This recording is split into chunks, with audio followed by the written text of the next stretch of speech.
Apple TV plus पर मौजूद है कुछ शानदार अवार्ड विनिंग सीरीज जो तुम्हें जरूर देखनी चाहिए। और एप्पल टीवी तो जाना ही जाता है अपनी क्वालिटी और क्वांटिटी के लिए। तो तुम्हारे सब्सक्रिप्शन को वर्थ इट बनाने के लिए इस वीडियो में मैं तुम्हें बताने वाला हूँ top 5 must watch quality web series available on Apple TV plus. तो नंबर 5 पर आती है इसी साल रिलीज हुई एक sci-fi dystopian drama series Silo. ये सेट है एक पोस्ट अपोकलिप्टिक वर्ल्ड में where all the survivors live in a massive underground silo and they are unaware of the truth about their past life and the outside world. इसकी mystery और suspense तुम्हें hooked रखता है through out the series. ये धीरे धीरे अपनी information को रिवील करती है और कुछ अनआंसर्ड क्वेश्चन भी छोड़ देती है हर एपिसोड के साथ, तुम्हारी क्यूरियोसिटी और स्पेकुलेशंस को बनाए रखने के लिए। इसका स्ट्रॉन्ग पॉइंट है इसकी वर्ल्ड बिल्डिंग और set design. That massive and complex set design of silo convey that claustrophobic and oppressive atmosphere of the underground world really well. इसके नेगेटिव्स की बात करूं तो वो है इसकी पेसिंग। बीच के कुछ एपिसोड स्लो फील होते हैं but it picks up the pace gradually and ending was quite good, makes you excited for next season. और 4th नंबर पर आती है 2019 में रिलीज हुई एक action adventure drama series See. और ये भी सेट है एक पोस्ट अपोकलिप्टिक वर्ल्ड में where everyone have lost their sense of sight. पर वहीं दो ट्विंस जन्म लेते हैं with the ability to see और इसी वजह से सब उनको कास्ट आउट कर देते हैं एंड वांट्स देम किल्ड। पर एक वॉरियर बाबा बॉस जिसको प्ले किया है जेसन मोमोआ ने उनको अडॉप्ट कर लेता है and swears to protect them. इसका यही यूनिक प्लॉट और उसका ब्रिलियंट एग्जीक्यूशन इसको स्टैंड आउट करता है बाकी सीरीज से। इसके स्ट्रॉन्ग पॉइंट्स है इसकी rich world building and stellar performances by the cast. तुम जेसन मोमोआ के फैन हो जाओगे इसको देखने के बाद। और अगर तुम्हें एक्शन सीन्स देखना पसंद है तो तुम्हें ये बिल्कुल भी डिसअपॉइंट नहीं करेगी, क्योंकि इसके एक्शन सीन्स बढ़िया होने के साथ साथ बहुत ज्यादा ब्रूटल और क्रिएटिव हैं। पर कुछ सीन्स में इसका VFX और CGI नोटिसेबल है और ये थोड़ी स्लो भी फील हो सकती है कुछ व्यूअर्स को। So be a little patient with it because it's gonna be worth it. इसके टोटल 3 सीजन्स रिलीज हो चुके हैं और 3rd सीजन इसका लास्ट सीजन था, तो तुम्हें वेट भी नहीं करना पड़ेगा for the next season. So you guys can definitely consider checking this out. और अब नंबर 3rd पर है 2022 में रिलीज हुई एक रियल लाइफ इवेंट से इंस्पायर्ड सीरीज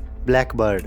जेम्स कीन जिसको 10 साल की सजा हो जाती है for drug trafficking and illegal firearms, उसको FBI एक ऑफर देती है that if he manage to get a confession from a suspected serial killer Larry Hall then he will be freed, but completing that mission becomes the challenge of a lifetime. ये series real life event से inspired है और ये उसको काफी अच्छे तरीके से हैंडल करती है। It is a really well written and directed series. Prison के उस टेंस और डार्क एटमोस्फेयर को काफी अच्छे तरीके से कन्वे करती है। और इसमें suspected serial killer Larry Hall के रोल को प्ले किया है पॉल वॉल्टर ने, जिसे तुमने कोबरा काय में देखा होगा एज स्टिंगरे। और मुझे ये बात 3rd 4th एपिसोड में जाकर रियलाइज होती है, क्योंकि ये दोनों कैरेक्टर कम्प्लीटली डिफरेंट है एक दूसरे से, which shows how good of an actor he is. इस सीरीज में सिर्फ 6 एपिसोड्स हैं और इसका कंसाइज और टू द पॉइंट नरेटिव तुम्हें हुक्ड रखता है until the end. And number 2 पर आती है इसी साल रिलीज हुई एक psychological thriller series the crowded room. A young man Danny Sullivan played by Tom Holland is arrested for a shocking crime and now a investigator Raya Godwin played by Amanda Seyfried must solve the mystery behind it. अब मैं तुम्हें इसके बारे में ज्यादा नहीं बता सकता क्योंकि वो फिर इसको स्पॉइल कर देगा। ये सीरीज 4th 5th एपिसोड में जाकर एक कम्प्लीटली डिफरेंट टर्न ले लेती है और फिर तुम्हें इसका रियल टॉपिक समझ आता है। ये इन्फॉर्मेशन को धीरे धीरे रिवील करती है and leaves enough clues and questions to spark your curiosity with every episode and it keeps getting better and better with every episode. और जिस टॉपिक के बारे में ये बात करती है उसका ये one of the best representation है on screen and Tom Holland really shines as an actor in this series. और ये बेस्ट एग्जांपल है कि क्यों तुम्हें क्रिटिक्स की रेटिंग पर ट्रस्ट नहीं करना चाहिए, क्योंकि इसको रोटन टोमेटोज पर एवरेज क्रिटिक स्कोर मिला है 33% और सी हल्क को मिला था 77%। I mean what. और दूसरी तरफ अगर ऑडियंस का स्कोर देखें तो सी हल्क को एवरेज ऑडियंस स्कोर मिला है 32% और द क्राउडेड रूम को मिला है 92%। तो क्रिटिक्स पर ट्रस्ट मत करो, ऑलवेज ट्रस्ट द ऑडियंस और just trust me. Now while keeping that in mind let's reveal our final pick. तो नंबर 1 पर आती है 2020 में रिलीज हुई एक comedy drama series Ted Lasso. Rebecca Welton जो कि ओनर है एक इंग्लिश फुटबॉल टीम की, वो उस टीम को मैनेज करने के लिए एक अमेरिकन फुटबॉल कोच को हायर कर लेती है जिसको कोई भी एक्सपीरियंस या नॉलेज नहीं है फुटबॉल के बारे में। तो फिर भी वो उसको क्यों हायर करती है और वो अब इस टीम को कैसे मैनेज करता है वो तुम्हें जानने को मिलेगा इस सीरीज में। अगर तुम्हें कॉमेडी ड्रामा देखना पसंद है तो ये series one of the best choice है तुम्हारे लिए। इसका ह्यूमर और इसके कैरेक्टर्स मुझे बहुत पसंद आए। It has a charismatic cast and they all deliver some stellar performances and especially Jason Sudeikis as Ted Lasso. ये अपने ह्यूमर और इमोशंस को परफेक्टली बैलेंस कर चलती है और ये मेंटल हेल्थ पर भी काफी फोकस करती है। इसके टोटल 3 सीजन्स है और 3rd सीजन इसका लास्ट सीजन था और इसको काफी अच्छे तरीके से एंड किया है with completing every character arc perfectly, unlike your favourite series. तो तुम्हें ये डेफिनेटली चेकआउट करनी चाहिए क्योंकि एक बढ़िया सीरीज ढूंढना with a great ending is really difficult. तो ये थी top 5 best series available on Apple TV plus. तो तुम्हें कौन सी सीरीज पसंद है एप्पल टीवी पर, अपनी टॉप 5 लिस्ट के साथ नीचे कमेंट्स करके बताओ। और अगर तुम्हें हॉरर मूवीज पसंद है तो तुम ये वीडियो देख सकते हो जिसमें मैंने शेयर की है top 5 best horror movies of all time. तो इस पर क्लिक करो और मैं तुम्हें अब वहीं मिलूंगा।